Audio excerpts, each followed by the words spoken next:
আসসালামু আলাইকুম। সবাই কেমন আছেন? আশা করছি অনেক ভালো আছেন।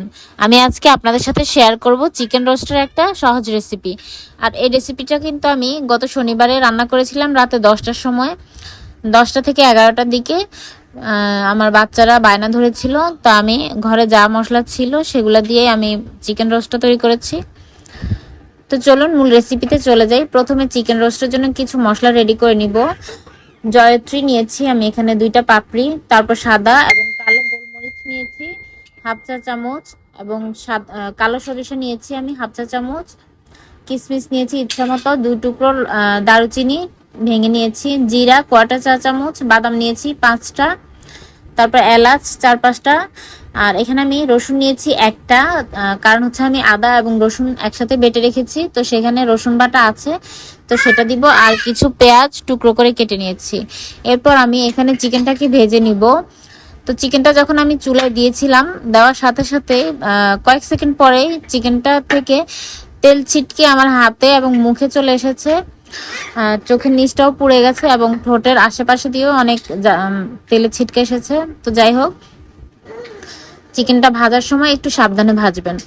এরপর আমি এখানে চুলায় তেল বসিয়েছি, তেলের মধ্যে আমি ব্লেন্ডার করে রাখা মশলাগুলো দিয়ে দিলাম। সেখানে সামান্য একটু মরিচের গুঁড়ো দিচ্ছি কালারের জন্য, এবং আদা রসুন বাটা একসাথে করা আছে সেটা দিয়ে দিলাম।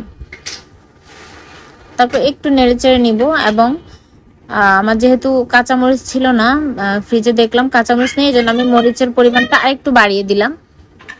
তো এখন মশলাটাকে খুব ভালোভাবে কষিয়ে নিব। ব্লেন্ডারটা ধুয়ে একটু পানি দিয়ে দিচ্ছি, কারণ ব্লেন্ডারের গায়ে কিন্তু অনেক মশলা লেগে থাকে, তো সেগুলো ধুয়ে একটু পানি দিয়ে দিলাম। যখন মশলাটা কষানো হয়ে যাবে, তো এখানে আমি চিকেনটাকে দিয়ে দিলাম। সবগুলো দিয়ে খুব ভালোভাবে মশলার সাথে মাখামাখি করে নিতে হবে। চুলার আঁচটা লো মিডিয়ামে রাখতে হবে, না হলে মশলার দিকটা পুড়ে যেতে পারে, যেহেতু বাদাম দেওয়া আছে। আর আমি এখানে টক দইটা ইউজ করতে পারিনি, কারণ বাসায় ছিল না। তো আপনাদের কাছে যদি টক দই থাকে কিংবা গুঁড়া দুধ থাকে, আমার বাসায় গুঁড়া দুধও ছিল না, তো এগুলো গুঁড়া দুধ দিয়ে, টক দই থাকলে টক দই দিবেন, আর গুঁড়া দুধ থাকলে সেটাকে লেবুর রস মিশিয়ে দিয়ে নেবেন। তো এই তো চিকেনটা আমি মশলার সাথে একটু মেখে নিয়েছি, আর একটুখানি পানি দিয়ে দিলাম। একটু লেগে আসছিল, তাই জন্য একটুখানি পানি দিয়ে দিলাম।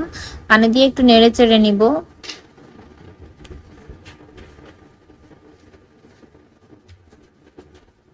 নেড়ে চেড়ে দিয়ে আমি এগুলোকে একটুখানি কিছু সময়ের জন্য ঢেকে দিব।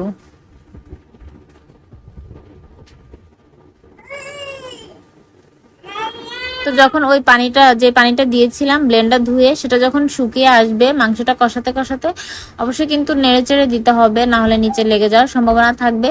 এরপরে আমি আরো একটু পানি দিয়ে দিচ্ছি। চিকেনটা সেদ্ধ হতে যতটা সময় লাগবে সেই পরিমাণ অনুযায়ী পানি দিয়ে দিচ্ছি, যেহেতু এটার মধ্যে একেবারে ঝোল থাকবে না, একটু মাখো মাখো হবে, তাই পানির পরিমাণটাও কমিয়ে দিলাম। আমি চিকেনটাকে তো লবণ দিয়েই ভেজেছি, এজন্য এর মাঝে আর লবণ দিতে খেয়াল ছিল না, এখন দিয়ে দিচ্ছি, কোনো সমস্যা নেই, কারণ চিকেনের মধ্যে লবণ অলরেডি আছে। তো পানিটা শুকিয়ে এসেছে এবং চিকেনটাও সেদ্ধ হয়ে গেল। তো একটু নেড়েচেড়ে দিচ্ছি। নেড়েচেড়ে আমি এখন চুলার আঁচটাকে অফ করে দিব। আর আপনারা কিন্তু এই পর্যায়ে অবশ্যই পেঁয়াজ বেরেস্তা দিয়ে দিবেন, যেহেতু আমি অনেক রাতে এটা বানিয়েছিলাম, বাচ্চারা ঘুমিয়ে পড়বে তাড়াহুড়ো করে, আর পেঁয়াজ বেরেস্তা করা হয়নি, দেওয়াও হয়নি। তো দেখুন কতটা সুন্দর হয়েছে আর লোভনীয় হয়েছে, সত্যি অনেক মজা হয়েছে এই চিকেনটা। আপনারা বাসায় তৈরি করে দেখবেন। সব সময় সব মশলা না থাকলেও কিন্তু বানানো যায়। আল্লাহ হাফেজ।